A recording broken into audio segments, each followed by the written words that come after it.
Hey, what's up? I'm Ivan. I'm Ashton. And today we're going to introduce you guys to one of the best ways to teach your classroom how to video conference. That's a monster exchange. All that and so much more on this episode of Face to Face.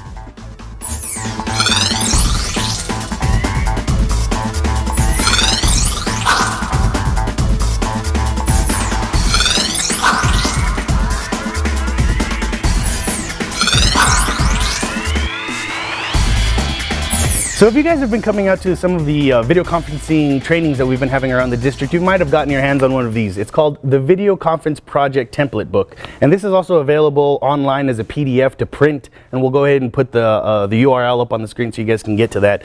Now what this is, just as the name implies, it's a booklet full of templates.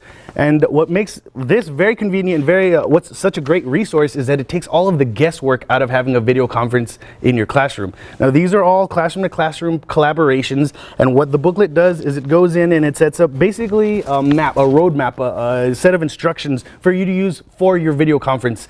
Of course, it's going to give you how much time it's going to take. It's going to tell you what materials you're going to need. It also is going to give you a kind of an example of an agenda that you can use for the video conference in terms of, for example, here on this descriptive writing exchange, it gives us 5 minutes for introductions, 20 minutes for revealing answers, 10 minutes for similarities and differences, so on and so forth. So it is a roadmap, and it takes all of the guesswork out of all of your classroom to classroom collaborations.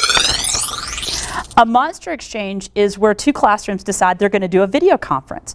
And so before the video conference, and before they've even connected via video conference, the two teachers decide that their classrooms are going to draw a monster. So each classroom draws a monster. You got to decide if you want to make it 2-dimensional or 3-dimensional. And after they draw the monster, they write a description about their monster. And then the teachers exchange those descriptions.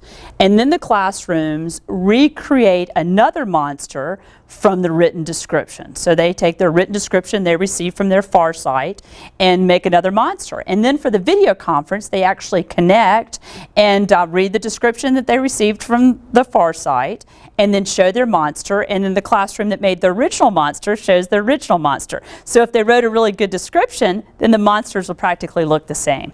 And it's a great exercise, and afterwards the teachers could do a Venn diagram and talk about similarities and differences, what parts of the instructions they understood or didn't understand.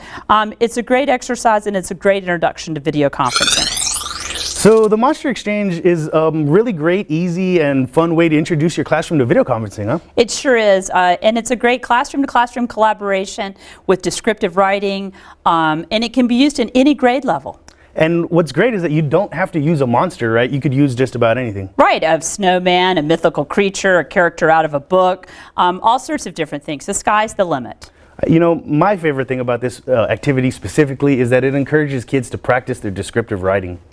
Well, recently we did a monster exchange in the El Paso Independent School District. We connected over 44 classrooms. Here's a video we made about it. Take a look.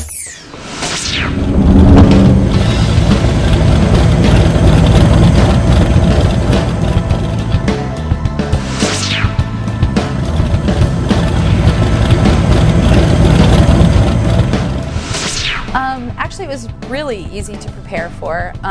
We used just the materials that we had available here on campus, our construction paper, poster board, and everyday class materials.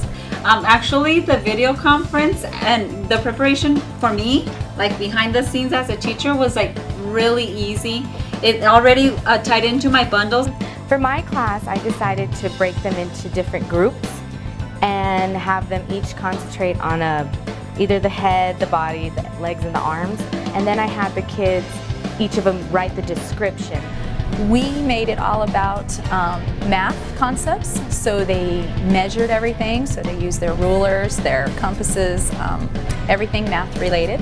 They were able to use templates for shapes, so everything was pretty easily available to us, and we had a great time doing it.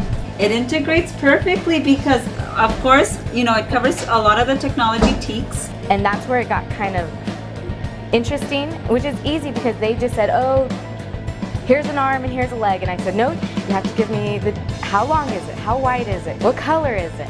Where is it placed on the body? So they learned a lot of that, and it was pretty easy getting it all together. In class, we always talk about showing and not telling, and this is a good example of how we're showing and not telling. We used math as our springboard for it, so it integrated quite well.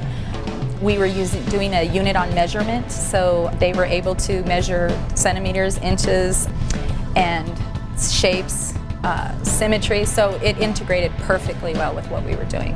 I would definitely recommend it to all teachers to try it. It's a great opportunity for the kids, and it's something that they can remember, and that they get to know that there's other kids in the city that they can connect with, and you guys are doing the same project. I super recommend this activity. The kids were really excited about an assignment. We're always trying to motivate our students with writing, and we don't find this is an easy way to motivate our students into doing good writing.